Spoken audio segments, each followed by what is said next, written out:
જિગ્નેશ, સોનીનો સવાલ આવ્યો છે. વિરાટ, વિપ્રો 297ના ભાવના એમને લીધા છે. હવે એ પૂછી રહ્યા છે કે એમને એવરેજ કરવા છે પણ લોંગ ટર્મ માટે, તો અત્યારના એવરેજ કરાય કે રાહ જોવી જોઈએ?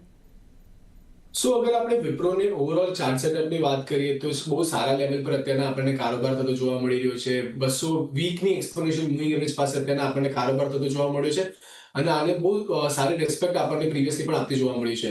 વિપ્રોના કાઉન્ટરે 200 વીકની એક્સપોનેન્શિયલ મૂવિંગ એવરેજને ઇઝીલી બ્રીચ નથી કરી અને કરી રહ્યું હતું, ત્યારે ત્યાં લેવલ પર આપણને કન્સલ્ટેશન બનતું જોવા મળ્યું હતું.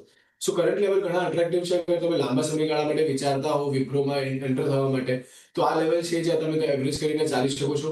તમારે સ્ટોપ લોસ જે મેન્ટેન કરવાનો રહેશે 230 નો રાખવાનો છે. 230 નો સ્ટોપ લોસ એ બી ક્લોઝિંગ બેસિસ પર, વીકલી ક્લોઝિંગ બેસિસ પર તમે રાખીને ચાલી શકો છો.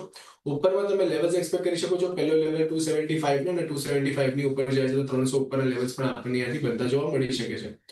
ફોર નાઉ તમે ડેફિનેટલી હોલ્ડ કરી શકો છો. તમારે એવરેજ કરવા તો બી આ સારા લેવલ છે જ્યાં તમે એવરેજ પણ કરી શકો છો લાંબા સમયગાળા માટે તમારો વ્યૂ હોય તો.